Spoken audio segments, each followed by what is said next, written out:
yeah. So Shabbat Shalom, just as every community has a saying, we also have this saying, don't habitually hope for the best, reverse sansaniyas, right? And prepare for the worst. The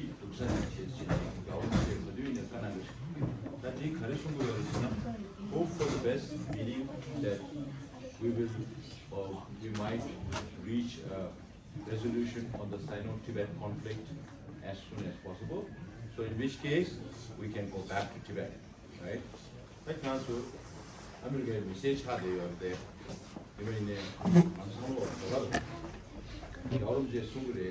Whether you like it or not, in this life you have Tibetan blood, you have Tibetan bone.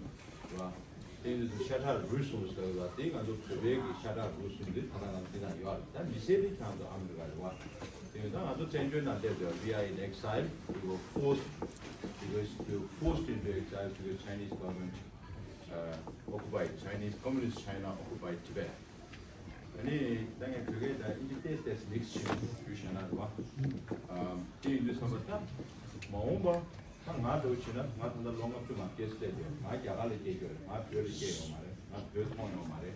that's why, to fulfill my emotional needs, I go on the Indian border with Tibet and see Tibet from the Indian side. Of course, I cannot step on Tibetan soil, but that is to fulfill my emotional needs.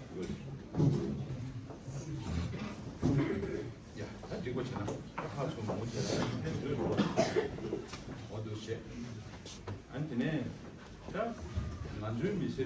During our lifetime, if we are able to achieve that, that's the best. If during our lifetime there is no resolution to the Sino-Tibet conflict, then the responsibility lies on you. You will have to take the responsibility. No one else will take the responsibility for us. Yeah, that's the question.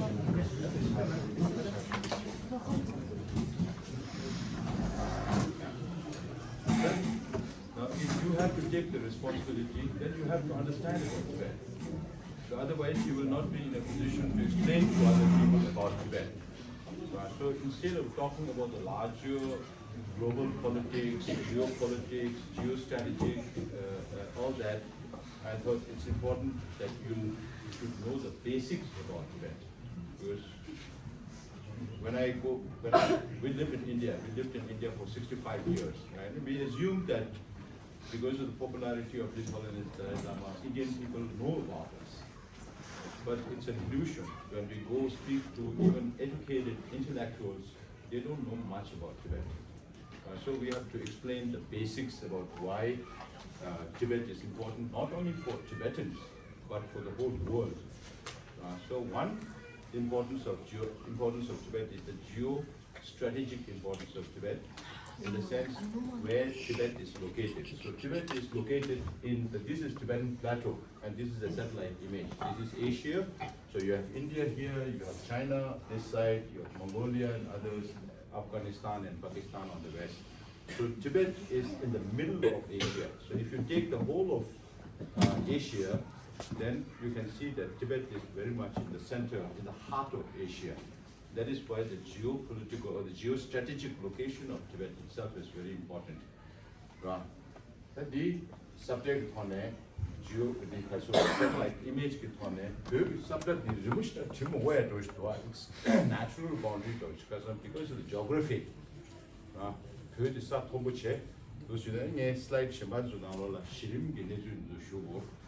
Slide slide you attend Sunday, or some of you already attended Sunday class, weekend classes. So like next. For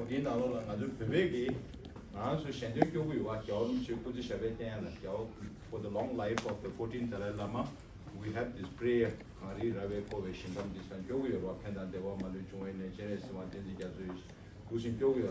first line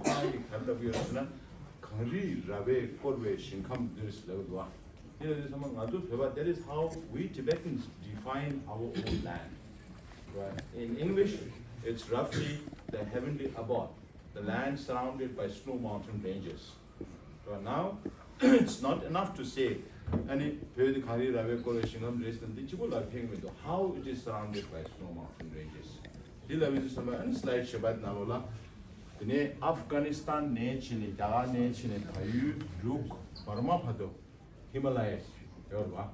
So Himalayas, for doubling it, very highest mountains are located there, and it's one of the longest mountain range. And in the west, you will find the Karakoram range. In the north, you find the Kundun range, and in the east, you find a series of mountain ranges.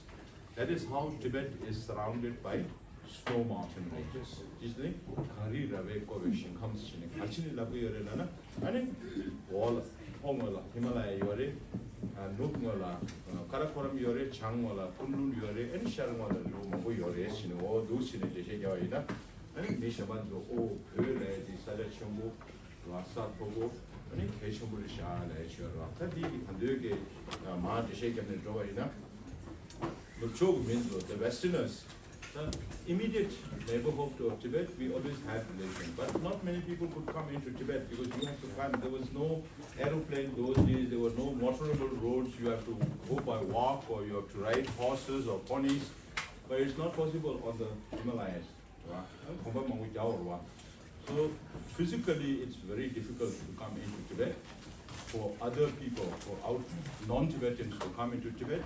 And for Tibetans also to go out of Tibet, again you have to climb that many mountains and down valleys. So Tibet remained isolated for a very long time.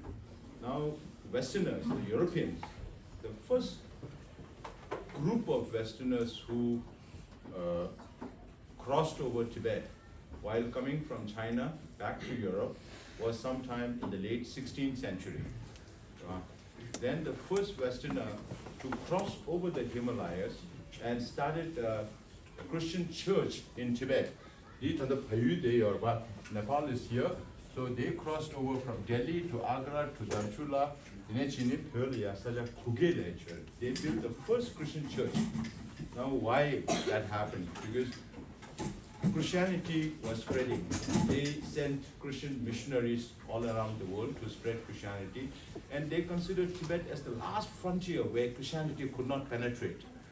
So there were a lot of excuses. Some say that, oh, Tibet is the Holy Land. Christian literature, in Christian literature, there is this Holy Land, and they thought that Tibet is the Holy Land. One other thing is, there were a lot of traders coming into Tibet, into India during the Mughal period, and some say that some Christians got lost in the mountains. So they went looking for those Christians. In this group,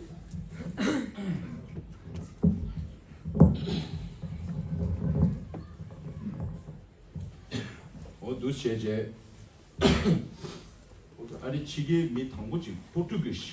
One Portuguese person called Antonio de Andrade.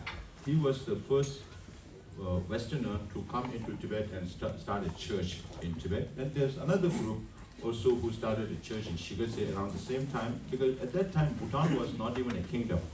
Bhutan became a kingdom around that time in 17th century. So this was the year 1626 when they started the first church in Tibet in 1626. And then later there were quite a number of Westerners who came to Tibet. There were French, there were Italians. There were quite a number of Italians who came to Tibet to spread Christianity. And the first American to come to Tibet was William Woodville Rocket. You can search his documents. He visited Tibet in 1889. This person was born in Pennsylvania, and then he was young. His mother, to avoid the civil war in the United States, took him to Europe. And then in France, they used to teach Tibetan language in 1842. Can you imagine? France, last year, this year, I was in France, and I went to speak to a university called Inalco University, and they told me that Tibetan used to be taught in France since 1842, in 19th century, mid-19th century. So I read one book by an American missionary who was posted on the Tibet-China border as part of the China mission.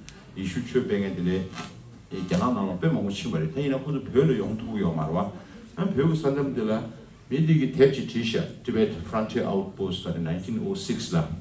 He wrote a book called Tibet Frontier Outpost, and one of the chapter was titled as The Roof of the World. Maybe from that time, Westerners started calling Tibet the roof of the world. Or maybe there were references to Tibet as roof of the world earlier than that, which I'm not aware of. According to NASA, United America, NASA, the average elevation, altitude, height of Tibet is about 4,880 meters, or equivalent to 16,010 feet above sea level. So when I travel around the world, wherever I go, I check the highest mountain in those countries.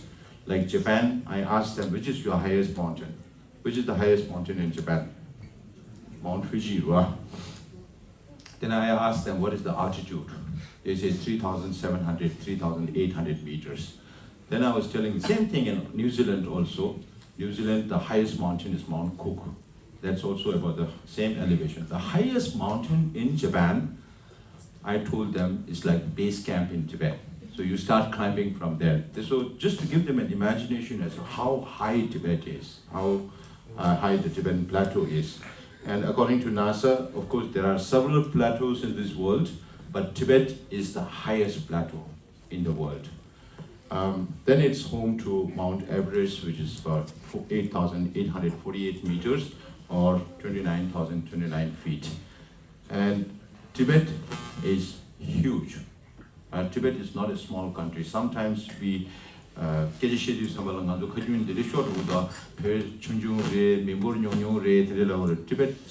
by size is not a small country. So comparatively, Tibet is about 18 times the size of Japan, 10 times the size of UK. Europe, Austria, it's about 30 times the size of Austria. And one time, a journalist asked me, which is bigger, Bhutan or Tibet?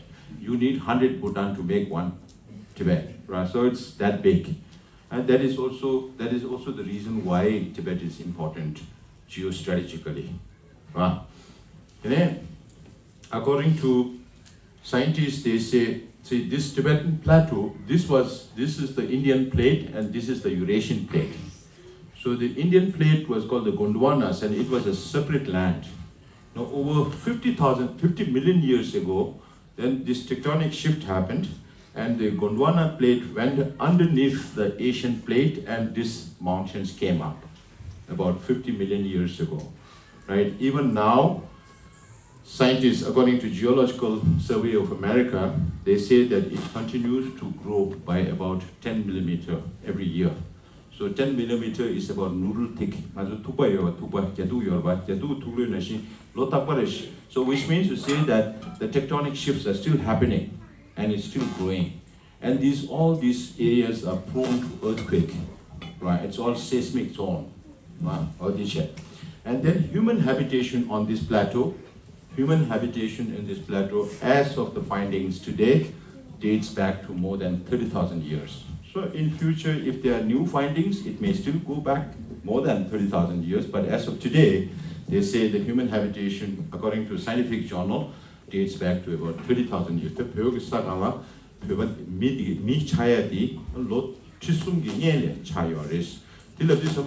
And Tibetan civilization is also very old. People lived on this plateau for that long. Now, environmental scientists call Tibet the third pole. The third pole. The pole Shemanyidi, North Pole, South Pole. So why environmental scientists call Tibet the third pole? It's just not enough to say Tibet is the third pole, right? So this term, the third pole, was coined by a Westerner around 1932, but not widely used. Now, you find reference to Tibet as third pole even in the COP meetings, and how the COP meetings, the international environmental conferences, are not giving enough focus on the Tibetan plateau. So why they call it the third pole? This map is to show you the permafrost and ground ice on Tibet. So in the next slide, you will see that Tibet has the largest reservoir of glaciers and permafrost outside the two poles, Arctic and the Antarctic, right? And Tibet has about, according to UN Environment Program, UNEP, they say Tibet has about 46,000 glaciers, right? Glaciers. And it holds about 14,500 cubic kilometer of glacial ice. That is according to the Chinese Academy of Social Sciences. And people say that Tibet regulates climate in that region. The Tibetan Plateau regulates the climatic conditions. So it decides the monsoon, which is the rainfall in India and surrounding areas. Some say the jet streams that flow over the Tibetan Plateau decides the climatic conditions in the neighboring countries. And also because of the El Nino impact. El Nino is the warming of the Pacific. It decides the climatic conditions in these regions. Last year, I went to Brazil and to Colombia and Mexico. And just before going there, I read a scientific journal which correlated the climatic conditions in Amazonia. And Amazonia is called the lung of the world because it has so many forests there, right? And Tibet is the roof of the world. And they are on exact polar side of the world, on two different sides of the world. Just like the North Pole and South Pole, Tibet, the roof of the Tibet is here, roof of the world is here, and Amazonia is on the other side of the world. Then people might wonder what has Amazonia to do with the roof of the world. So scientists found that they studied climate change impacts from Amazonia to Tibet, and they found that when there is more rain in Amazonia, then there is less snow in Tibet. When there is more snow in Tibet, then there is less rain in Amazonia. So those correlations are also there. It shows how interdependent we are, even on climate change. Then, now Asians call Tibet the water tower of Asia. It's just like water tank in Asia because of Tibet's altitude. So you can see why they call it the water tower of Asia. It's also connected with the third pole, right? Because of the glaciers and permafrost that Tibet has. So major rivers in Asia originate from the Tibetan Plateau or from Tibet.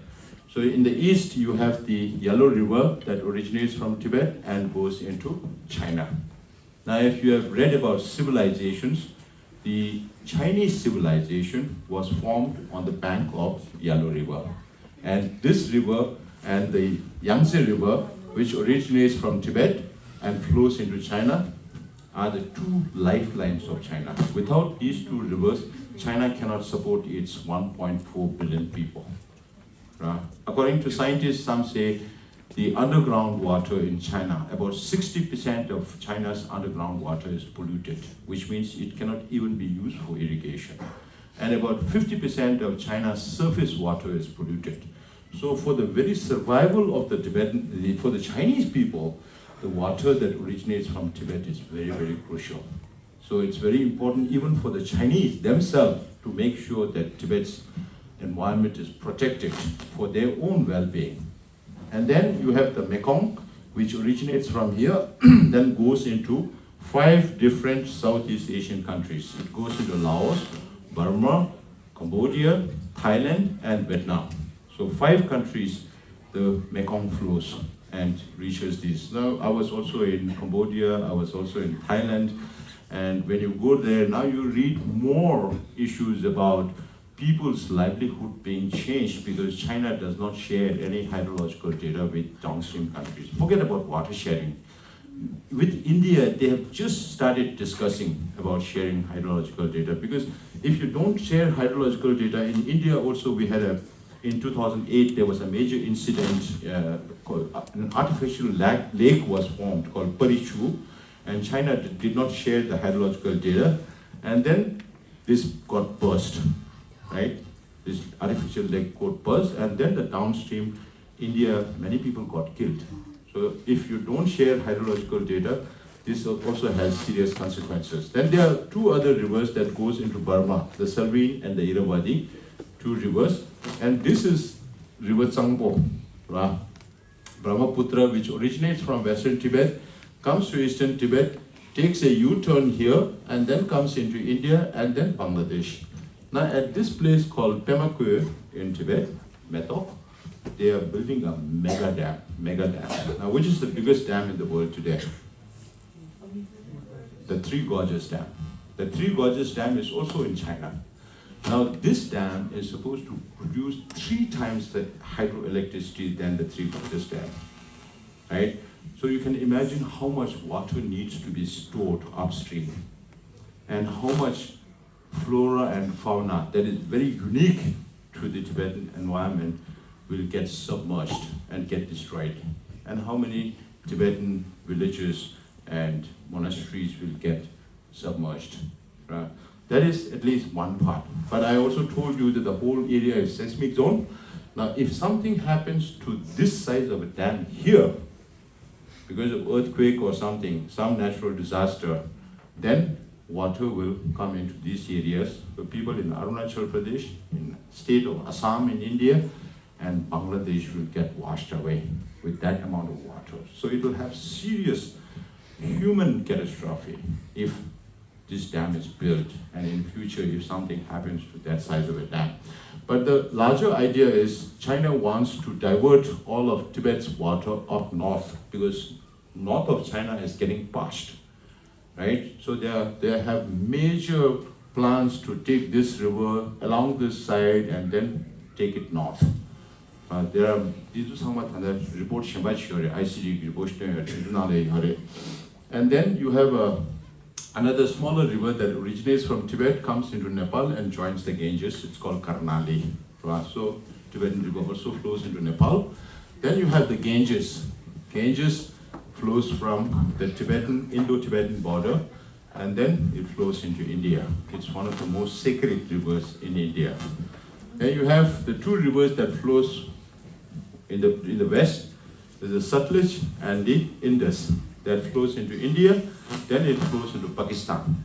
And the Indus is the cradle of Indus Valley civilization. So on the Yellow River, you had the Chinese civilization. On the Indus, you had the Indus Valley civilization, 2 of the most oldest civilizations in this world. So water that originates from Tibet is not only important for Tibet, but for the whole region. In the next slide also you will see, but the countries that I talk about, right, from Pakistan to Nepal to India to Bangladesh and 5 Southeast Asian countries, Laos, Cambodia, Thailand, Vietnam, and Burma, and China, they are some of the most densely populated areas in the world. Because India has 1.4 billion, China has 1.4 billion. These 2 countries alone is about 2.8 billion out of 8 billion people in this world. So people say, these 10 countries I already mentioned, and people say that between 1.8 billion to 2 billion people have something or the other to do with rivers that originate from Tibet. Their livelihoods are dependent on rivers that originate from Tibet. And we are talking about, since the population is very high, we are talking about these. You will study later, if you spend a little more time in studying all this, you will find that these will become major issues for global food security and water security issues. So these will become major issues. When you grow up, you will hear more and more about food security and water security. And some say that the Third World War could happen because of water. So if that is the case, then Tibet is a huge bio hotspot. It's going to be very, very important. And then I talked about the rainmaker. The Tibetan plateau influences the timing and the intensity of monsoons. It decides which are going to be the hotspots in India. Then the depression sets in, and then the rainfall. So now rainfall in the Indian continent is going to increase because of the precipitation over the Tibetan plateau. Then heat waves also are getting worse. The worsening heat conditions in Europe are also impacted by the thinning of snow on the Tibetan plateau. Now the snow melt on the Tibetan plateau is twice the speed than normal in other countries, and it's 3 times the speed in the polar regions, in North Pole and South Pole. So on Tibet, it's twice the speed. So water is melting very fast in Tibet. If water melts in Tibet, there will be no more water to supply to all these countries. The 10 rivers that we are talking about, that goes into 10 different countries. Now, this is a new report that the International Campaign for Tibet came out about a month ago. This time, when we were in Washington, D.C., ICT team was there, and Tatala had taken this map out of that presentation. And these are all dams that Chinese government is planning. The red ones, the black ones are the proposed, and the yellow ones are in preparation. The red ones are under construction, and the maroon ones are operating. It's all done, and these are operating. So we are talking about, so every river in Tibet, these are not marked, but they are smaller streams up there, right? So every river in Tibet, you find multiple dams that China is building. So which means China wants to control all resources, including water, which is one of the most important resources, right? So this finding talks about at least 193 dams that they found physically, and they have marked in all these locations. But the unmarked ones, they feel that it could go up to 300 dams inside Tibet.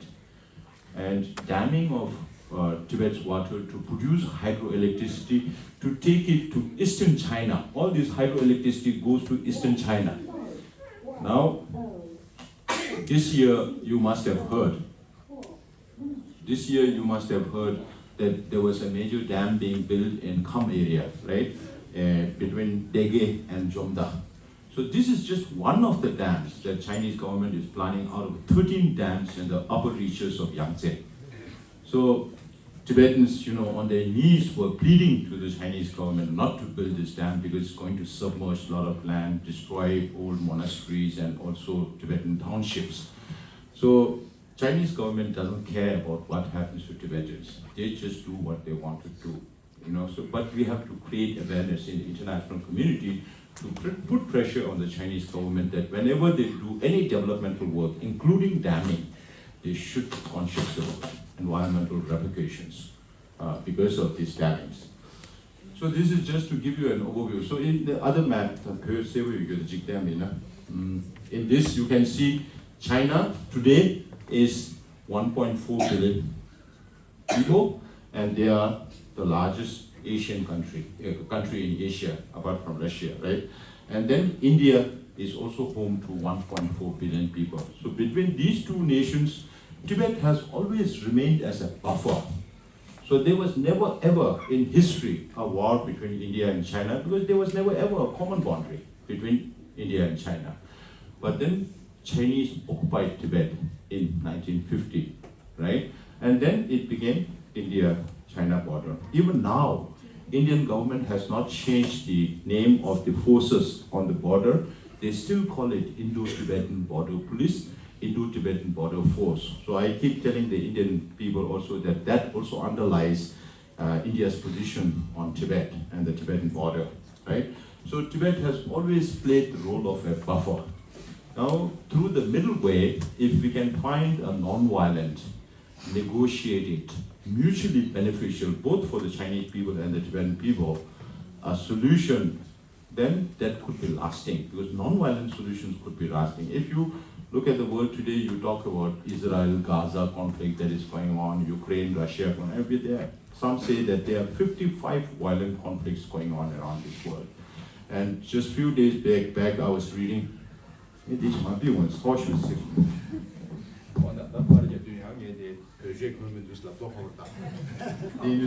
So geostrategically, and then if you have to understand the geostrategy of that region, then you have to understand China-Pakistan relation, China-Nepal relation, China-Bhutan relation, China-Burma relation, China-India relation. Every relation between China and these countries we have to understand. Then only we will understand the geostrategic importance of Tibet. So if Tibet issue or the Sino-Tibet conflict can be resolved peacefully, then there is a lot of potential to bring more peace and stability in the whole region. Then China and India does not need to be confronting each other. No? Okay? The second one is the importance of the environmental importance of Tibet, which I already deliberated. Right? The third importance of Tibet, not only to the Tibetans, but also globally, is the Tibetan Buddhist culture. So So Tibetan Buddhism came to Tibet around 8th century. As His Holiness always says, we follow the Nalanda tradition, right? So 8th century, there were Chinese, also Chinese Buddhists in Tibet during King Chusong Dezheng. Of course, in 7th century, the Tibetan script was invented. There must have been a spoken language, but the script, Tibetan script, comes from India, based on Devanagari script. I say this because today, Chinese government, or some people ask us, since Tibet is occupied by China, well, does Tibetan language have anything to do with Chinese? You have to, if you know that, you can categorically say that Tibetan language has nothing to do with Chinese language, but it comes from Devanagari script in 7th century, during King Songtsen Gampo's time. You must have studied in your Sunday classes, right? Then the same king had several wives, Tibetan wives, and then he had a Chinese consort and a Nepalese consort. So Chinese government claimed its sovereignty over Tibet because the Tibetan emperor had a Chinese wife. So if that is the case, if that is the logic, the same emperor had a Nepalese wife. Okay, so Nepal can also claim sovereignty over Tibet, which Nepal is not doing. But Chinese reasoning is getting hollow because there's not enough reason. 벽이 개구지기 개미기 주무지 고조기 더가시리 되기가 말아. 벽 개구도 또 쳐보여 배송다. Because the Tibetan emperor was very powerful that they had to give their princess as consort to the Tibetan emperor. Then both of these princes brought one Buddha statue to Tibet. And teaching it tandangan도 조가나 별 하설이야 조가나로야 또바도와 그래서 생각이 이만 아니 개사당 대사 wensheng Rikudu Devi.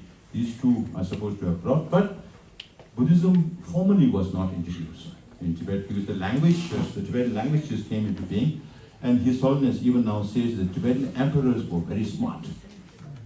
They got the language from India, and they were Chinese, then they were Indian masters in Tibet in 8th century, Shantarakshita and his disciple Kamalashila. Kamalashila and the Chinese Hoshang had a debate in front of the Tibetan emperor. And then the Indian master won, and we decided to adopt Indian Buddhism. I say this because, again, China today claims that Tibetan Buddhism went from China. Of course, Buddhism went from India to China several centuries before it came to Tibet. But the precepts of Buddhism that we practice today, the Nalanda tradition, did not come from China. The Chinese Hoshang was defeated, and then the Tibetan emperor decided that he would follow Tibetan Buddhism. So we transliterated almost every available Sanskrit and Pali Buddhist text into Tibetan from 8th century to 13th century. So today we are a repository of one part of ancient Indian wisdom, and we are very proud of that, right? No other languages in this world, no other Buddhist countries have the same amount of, or same volume of Buddhist texts being translated into their languages. In countries like Thailand, Burma, Laos, all this, they didn't translate into their language. They kept the same Pali tradition, right? But Tibetans translated everything. So that is why His Holiness says that if you have to study Tibetan Buddhism, then Tibetan language is the best language to understand the precepts of Buddhism. So this also talks about now, Buddhism is based on non-violence, on peace, compassion, right? So when there are so many violent conflicts in this world, the message of the Buddha, which is encapsulated in the form of messages through His Holiness the Dalai Lama to the world, is very, very important and very, very relevant. Because if you look at Israel, Gaza, Ukraine, Russia conflict that is going on, you don't know whether you are resolving one conflict now or are you creating more problems for future. People as young as you see people being killed, bombed, every single day if you watch news. Then what kind of impact it will leave on the emotions of these people? What kind of imprints it will leave on the emotions of these people? When they grow up, they may like to take vengeance. So the world becomes more and more violent. So the message of non-violence and peace and the compassion to resolve all kind of conflicts. It is very, very important. And that is also the reason why His Holiness proposed the middle way policy to resolve the Sino-Tibet conflict. Okay, so again, before we talk about the middle, I'll just give you an overview of Tibetan history, because China claims its sovereignty on Tibet based on history.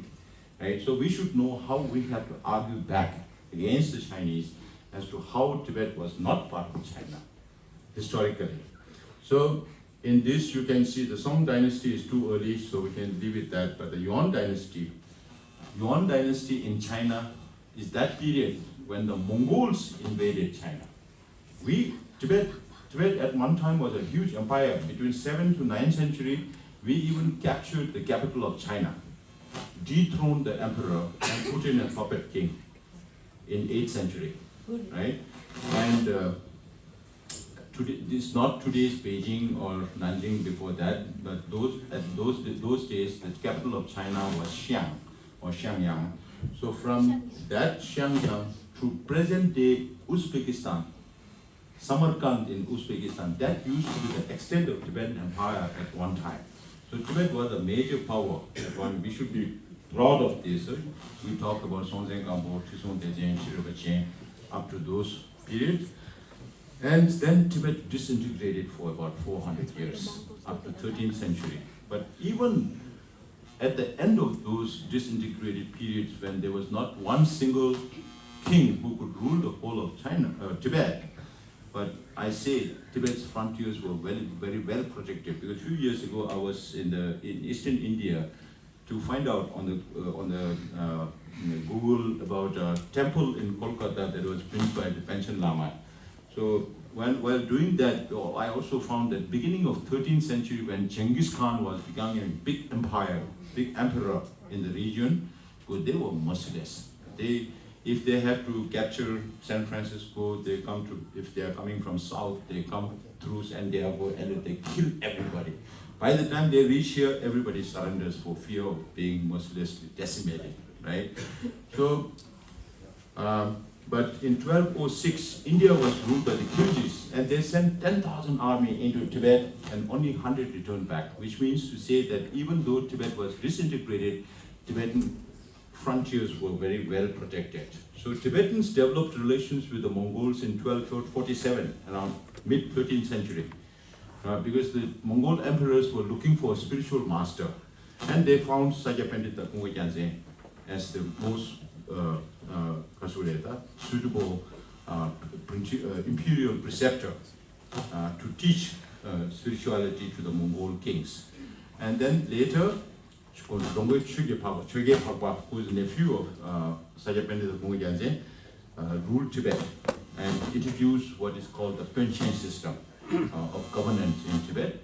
And after we established relations with the Mongols, then Kublai Khan, the fifth Khan, invaded China, right?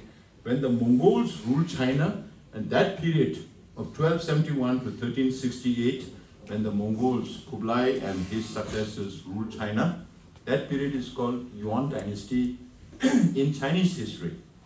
But the Mongols were there even before that. Mongols were there even after that. So this is the period when the Tibet was ruled by the Sajapas. Then Mongols were overthrown by the Mings. Mings are real Chinese, Han Chinese. So today we have a lot of, in China also there were a lot of academic discourses as to who's the real Chinese. Is it only the Han, or the Tibetans also Chinese, or Mongols also Chinese, or Manchus also Chinese?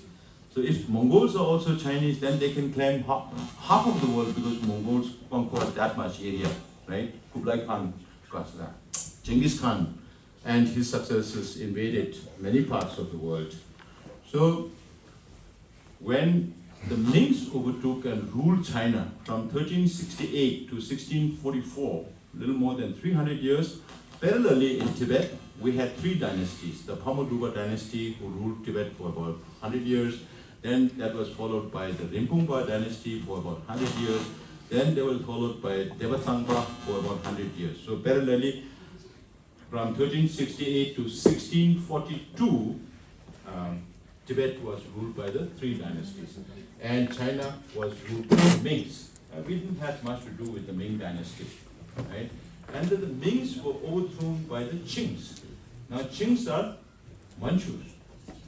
Do you watch Kung Fu movies, Chinese Kung Fu movies? If you watch Chinese Kung Fu movies, you will find in contemporary story, you will find that Chinese are all protagonists.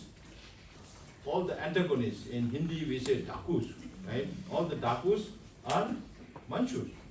So the societal perspective of the Chinese people is that Manchus are not Chinese. But today, China claims that Manchu dynasty is also a Chinese dynasty.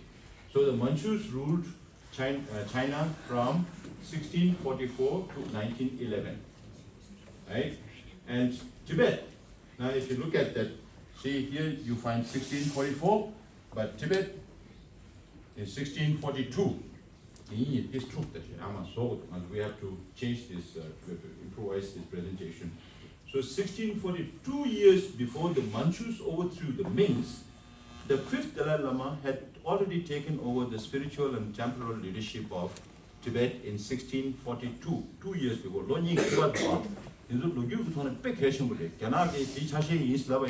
Then why it was not the same period? Then the Dalai Lamas, from the fifth Dalai Lama till the 14th Dalai Lama, ruled China, Tibet, right? And China was ruled by the Manchus till 1911. Then that was followed by, of course, from 1911, then there was the nationalist movement, which is called the Kuomintang. And then you have the Kuomintang, which is the Communist Party since 1949 in China. Okay? And then 1950, they sent army into Tibet and captured Chamdo. That used to be our border on the eastern side in Kham. And that was on October 5, 1950. Just 1 month after that, on 17th November 1950, the 14th Dalai Lama at the age of 16. Who among you are 16 years of age? At your age, His Holiness the Dalai Lama had to take over the temporal and spiritual leadership of Tibet. Now, what was I doing when I was 16? Now, what are you doing when you were 16, when you are 16? We are still studying, right?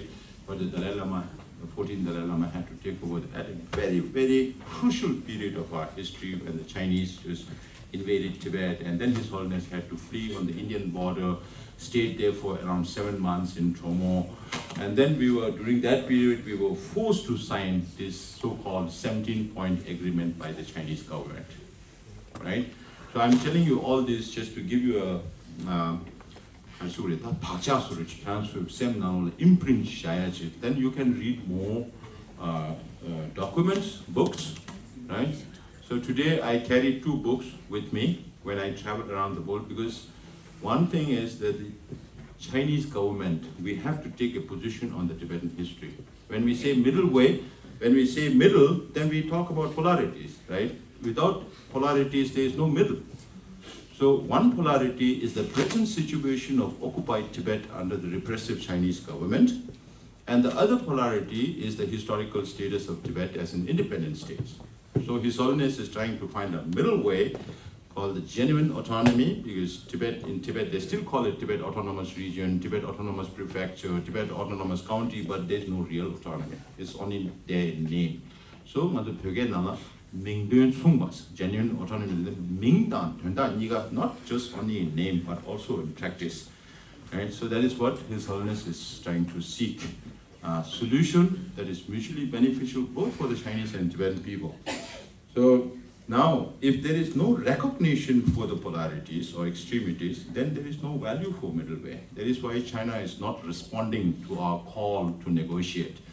That is why we have to go to the international community seeking their support to ask China to negotiate with us peacefully, to find a resolution that is peaceful, because His Holiness appreciates the concept of European Union.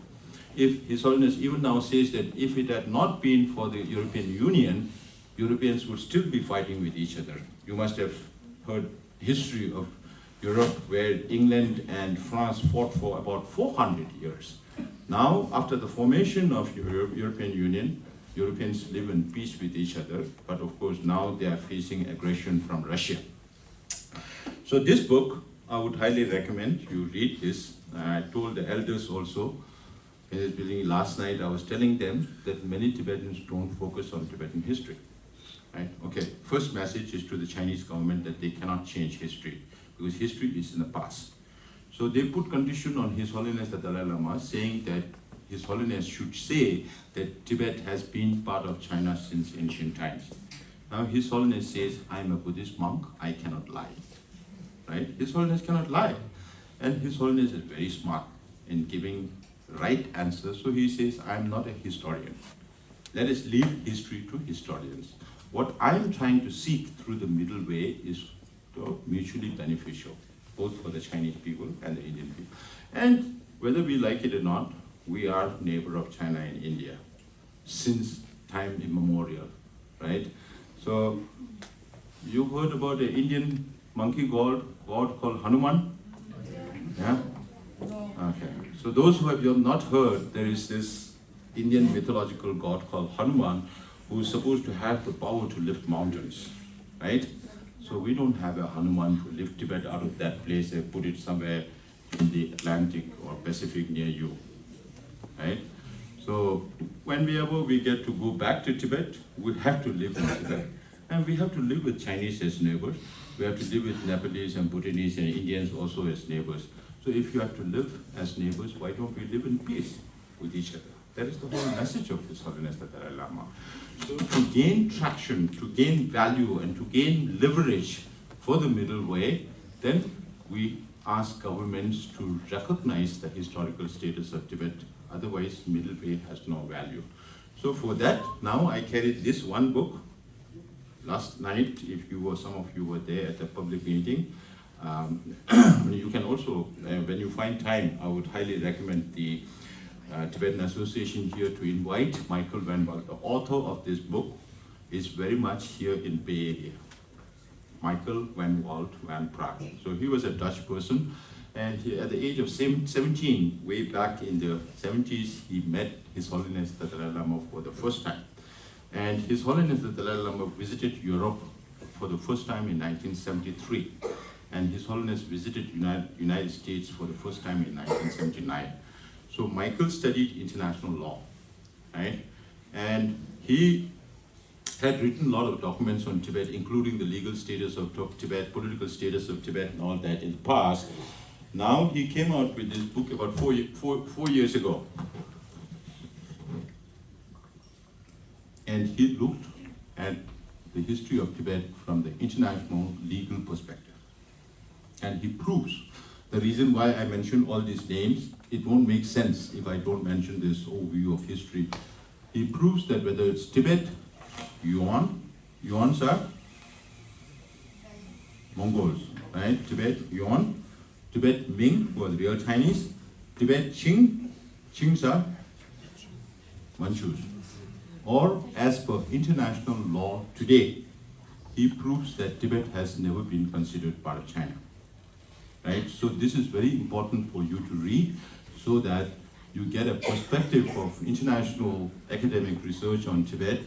And then if you read Tibetan history from the political history of Tibet by Shagapa, Tsepen Shagapa, all that, then you will get different perspectives. Then you have to also understand how China is trying to claim its sovereignty over Tibet. So if you know the details, then you can fight back. You can argue back and say it's not so. Tibet was independent. So how was Tibet independent? This book will help you through the international legal perspective as to how Tibet was not considered part of China. So I'll circulate this to you. You take pictures from your mobile phone, get it from Amazon. There will be an Asian version also coming out because this is, it's called Tibet Brief 2020. So if you look at the cover, it'll look like you're going to an eye clinic. Because his idea was that the history of Tibet is not known to the world. It's very blur. And now that he wrote this, he researched and he wrote this book, it has become very clear, like 2020. I don't know, and this is a clearly clinical term in ophthalmology. 2020 means very clear, right? And then this other book is by a Chinese. This is in Chinese, so I don't think any of you can read Chinese. But this is written by a Chinese professor. right? Chinese professor, when he was in his university days, maybe at your age, then he was hearing the Chinese government asking other governments to say Tibet is part of People's Republic of China. So he was wondering, because he kept hearing that the Chinese government saying Tibet has been part of China since ancient times. So if Tibet had been part of China since ancient times, then why is the present communist government asking every government to say Tibet is part of PRC? So he was intrigued by this question, and then he became a professor for life. And this author also lives very nearby from you, about 4 or 5 hours by drive. So he lives in San Diego. This time I'm not able to go to LA, so otherwise LA, San Diego, I would have met him there. So he wrote this book based on Chinese imperial historical records.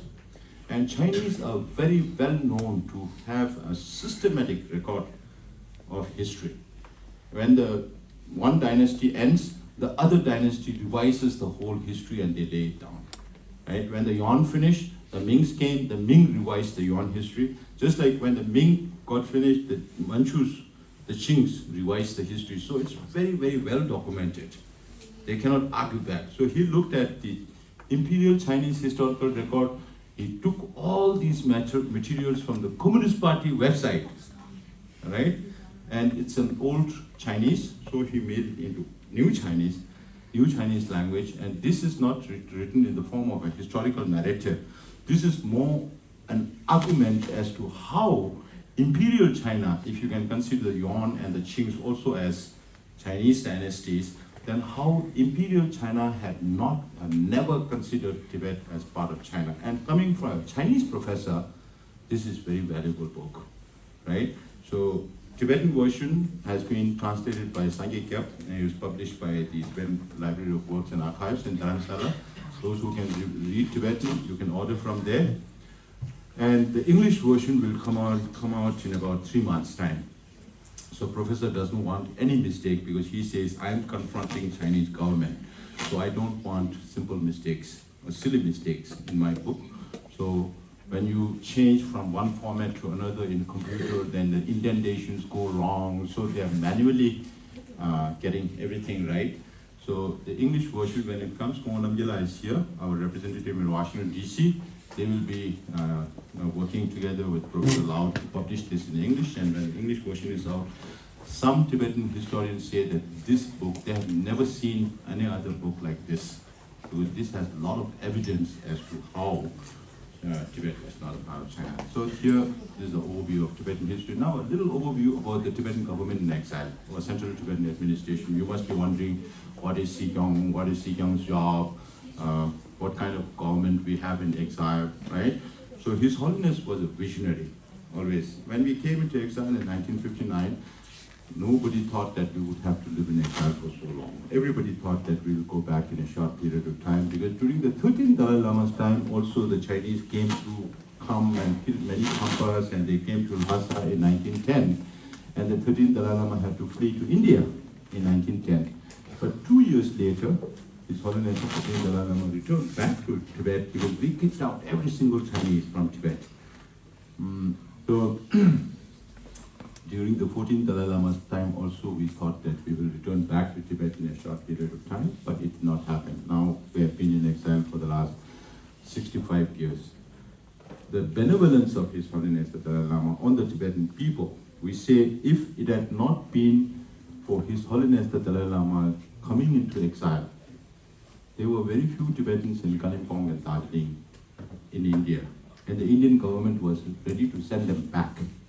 But as soon as they found, the Indian government found that His Holiness the Dalai Lama stepped on the Indian soil on 31st March 1959, then they didn't send the Tibetans back to Tibet. Some 80,000, 85,000 Tibetans followed His Holiness. And if it had not been for His Holiness, they would not be an exiled community in the first place.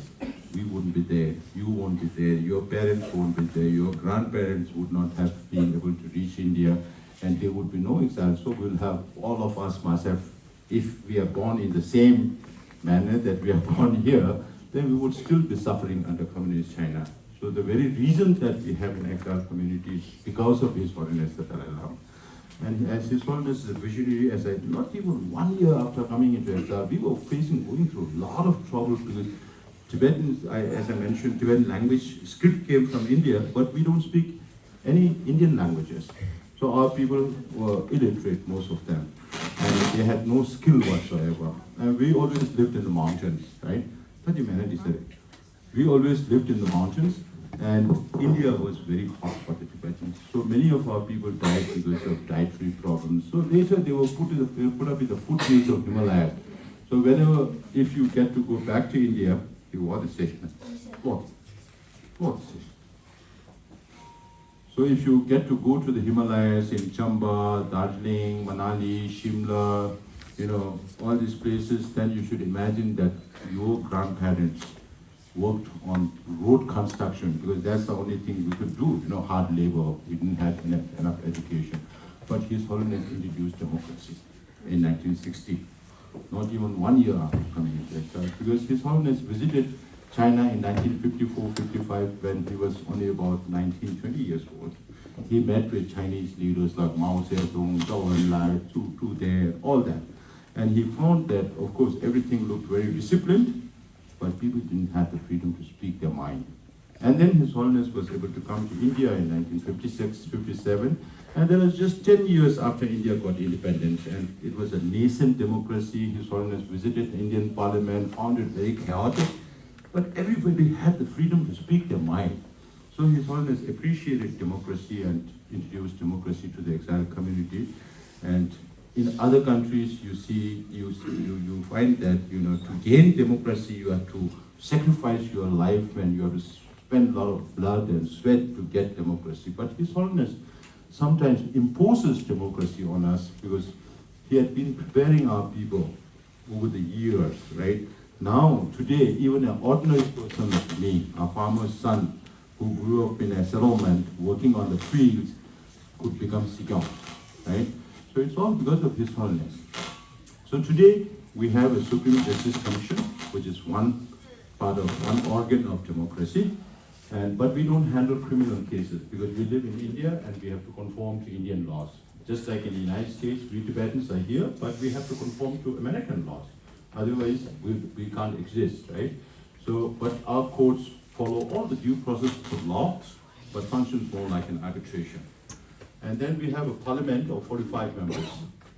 So you have 2 members from the United States and 2 members, so North America and South America, 2 members, Europe and Africa, 2 members, one member from outside India, Nepal and Bhutan in the Asia-Australasia region. So most of the time one Tibetan in Australia get elected because we have more than 3,000 Tibetans there.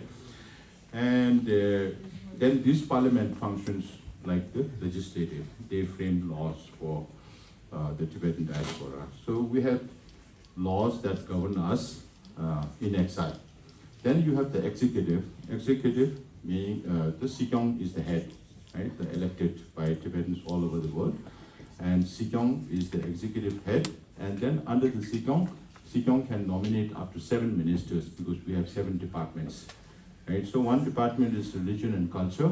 We have about 292 monasteries and nunneries registered under the religion and culture department. But we don't interfere in the running of monasteries because the monasteries have centuries-old institutionalized management and academic courses. So we don't interfere in that, but we do help in other matters. Then we have a department of security. Security of His Holiness the Dalai Lama is handled by the Indian government. But when when His Holiness gives teachings to hundreds of thousands of people, then we send our additional security. So some of these people here are also from the security department. Some who are sitting here, they were personal security to His Holiness before coming to the United States. They have a team here, all these people who's helping, who's walking with me, and that they're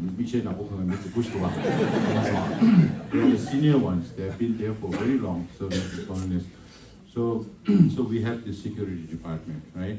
Then we have a department for home that looks after the rehabilitation of Tibetans because we are located in 39 different locations in India, in 10 different states and 2 union territories. And your parents and grandparents, most of them come from different settlements as part of that the immigration program that the United States approved in 1990, right? And then we have a department for education. We run about 61 schools for about 15,000 students. Out of that, about 9,000 are Tibetans, and the rest are Himalayan and local Indian students. So we are exiled community, but we provide education to children from independent countries, from Himalayas, Nepal, Bhutan, and all that. In the monasteries also, out of the 40,000 monks, almost close to 40,000 monks and nuns, 29% are Tibetan, 69% are from the Indian Himalayas, Bhutan and Nepal, and 2% Mongols and non-Tibetan, non-Himalayan. Right? And then we have a department for health. We have both allopathy in every concern to the Tibetan community. We have allopathic hospital, and we have a traditional Tibetan medicine. Right? And we have a department for finance. Chidi will come last. Finance. Now people wonder how we get our money to run our government in exile. So this is always a constant question. This is something that Chinese government is always very interested in. But fortunately, for us, the funding for the Central Tibetan Administration comes from varied sources, mainly from the Indian government, mostly for humanitarian support, education, and all that. And then the second comes from the United States. So we have to, this time we spent about 8 days in Washington, D.C. Now that a new administration is coming in, so if the appropriations for this year, now you must have heard about, do you give interest, or do you spend some time on American politics? You heard about the government shutdown issues that were happening till 2 days ago, right? So all these things also impact us, what the new administration. Of course, we have, because of His Holiness the Dalai Lama, we have very good friends in the Congress, both in the Senate and in the House, right? And we have good friends in the appropriations committees also, but it's not enough. We have to keep pushing, we have to keep working, because otherwise, someday you realize that the first time when President Trump came, normally before the congressional appropriations, there is the White House appropriation, and Tibet budget was zero, right? And we had to run to the hill, why is it zero? Then the congressman was saying, don't worry, the president proposes, but the Congress disposes. So we will support you. So it continues like that, right? So even after January 20, when the new administration comes in, we have to keep working on appropriations because we received about $15 to $17 million from the United States government and another $10 million for projects inside Tibet. So we keep continuing doing that. Then we have a lot of other governments who give small funding to non-governmental organizations. Then we have organizations, individuals who sponsor Tibetan children and all that. So our sources are very varied. We spend about 35 to 40 million US dollars every year. And the contribution from the Tibetan side is only 9%. Okay, so we are still very, very dependent. If we are spending $100 in a year, $9 come from Tibetans. $91 we still beg to governments, individuals, organizations. So if we have to become independent, so chance hamlo shuma lega ya ucha chewe ni chundu la de te shuma lo chewe ina I want to khale will become independent financially. Otherwise there is no way we can become independent. So beveg ro kon ma ni yongma ba. Ni chance shuma ya to executive to the cha the millionaire the billionaire to the chana and the provided days in Rochawina. Kazan Miji Tuesday, Diana Maria. Demajaya. Pung all lottery tickets. New York lottery. So that boom to get to the city, could just be shady in a Sabat day, the $1 billion charity. And Kurang thing Mandula Rana, Malta, Mandula Rana, and the Lawson should just Rora Meneti or the Tang. Or the so even now we are dependent. Then there is the last department is called Department of Information and International Relations, how we try to reach out to the world. Because we have very limited human resources, we have very limited financial resources, right? So we have one office in Tokyo for East Asia and some parts of Southeast Asia. We have one office in Taipei only for Taiwan. We have one office in Canberra for New Zealand, Australia, and some parts of Southeast Asia. We have one office in New Delhi, from Thailand to Middle East, but we are not able to go beyond India. Then we have one office in Kathmandu, only for Nepal. We have one office in Moscow. Right now, there is only one staff there because our representative cannot go back. He said something about the Ukraine war, and Putin sanctioned him, so he cannot go back. But we still keep that office, so we're waiting for this Ukraine-Russia war to get over and then take some decision after that. Then we have 3 offices in Europe, one in London, from Iceland to the whole of UK to the whole of Scandinavia. How many countries in Scandinavia? Four.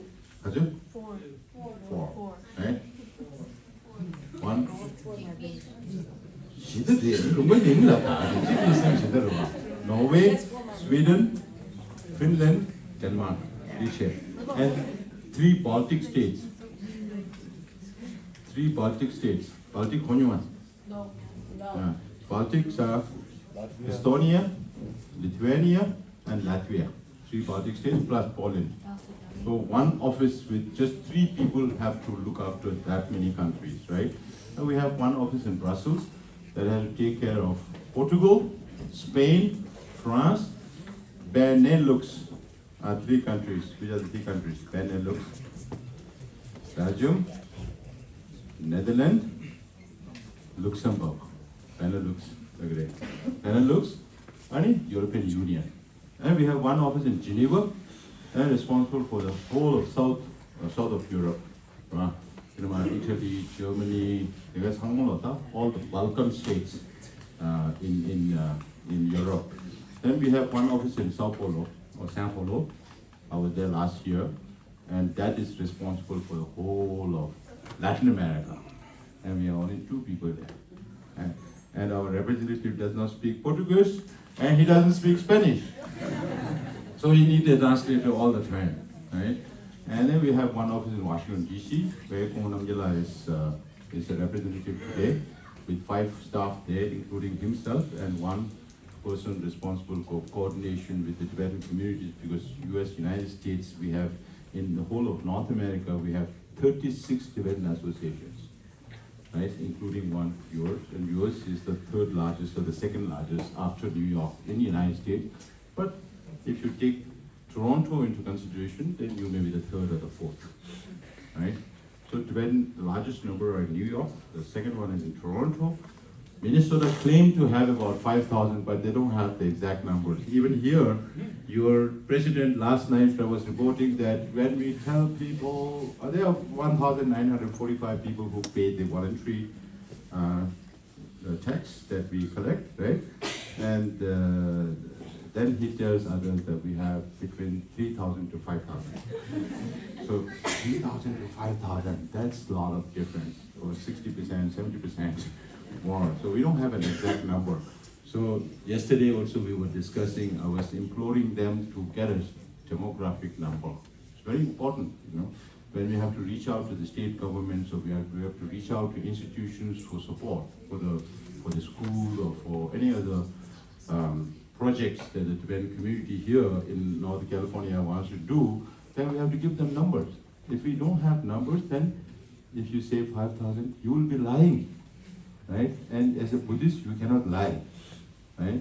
So for this project, I think you all can play a very important role. If we can segregate into blocks here in Bay Area where Tibetans live, and then if you get some elders and then you can go and ask them the numbers, then we get a number, exact number as to how many Tibetans are here in Bay Area.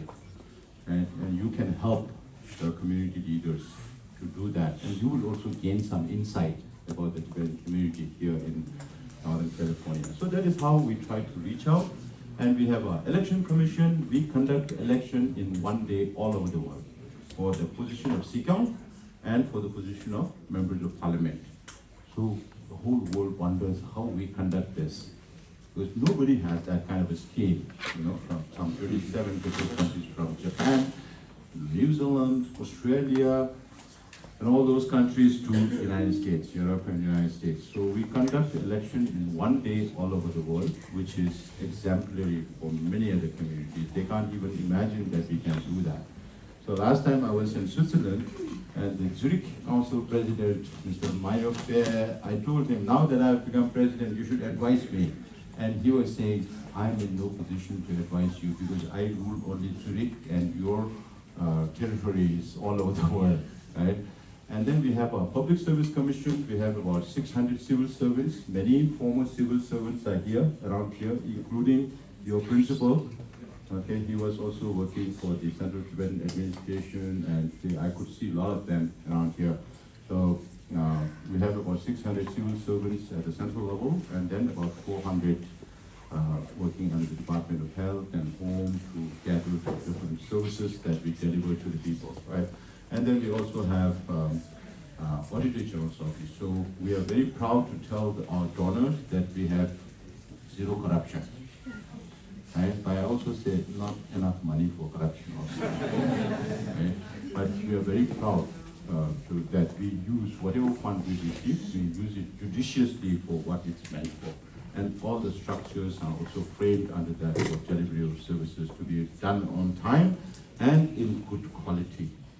Okay, so this is the overview of our history, of our geostrategic location, about our government in exile, or Central Tibetan Administration, and I think this will provide you good insight to explain to other people as to how we are political refugees, how we have organized ourselves in exile.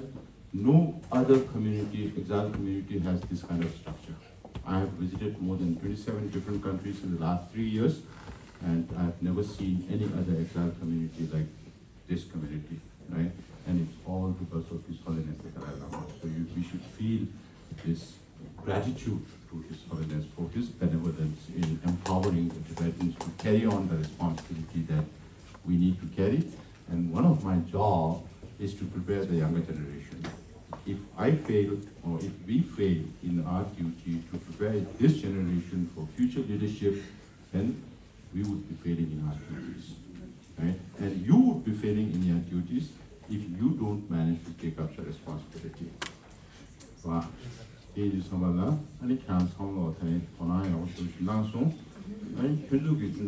I say I come here to motivate you, right, to take up future leadership. And when you come in so much numbers in attendance and show your interest, then we feel the inspired child. 아주 심슈바야 오 다시만 쉬게도 남다는 거 봐. 아주 신나 아주 싫어 봐. 그리고 나 대자나고 추울다. 아우 너무도 와. 가오 다는 데지만 사실은 이슈 줘라. 가오 차야. 내가 나고 추가지고. Because I gave my body to my wife. My mind I get to myself. So 이제 아주 싫어. 아주 신나. 한국 게임한테 필수 게임. who takes the responsibility? 사실 가나다는 여기도 티베트 서포트 그룹 뭐만 모여래 다 용어를 하시는 티베트 서포트 그룹 여가 야고 당국 벼가 되게 게임 해보러 와. 당국 만들 게임 하기는 if we don't take the lead, then what will we do with Tibet support? 이 상황이 그래도 딱 여름지 도지거리는 때는데 그미직 두거리는 때는데 계속 봐라하면 좀 미직 동안 레벨 열에 제대로 대표 열에 가리베이네 아무래도 중기 똑같이 해서 상으로 여름치를 따니 벽을 내는 거다. 벽은 어느 민도 깔리게 나온 따니 해만저로 이 트리트먼트라게 열와. He is somebody we all should never forget our gratitude to His Holiness the Dalai Lama. I never do. And we should listen to His Holiness more and more. 소소소 미지게 팽팽이래. 내주 추주추들의 그런 몇 집은 다 예인 거야. 도대체 신수의 인창수.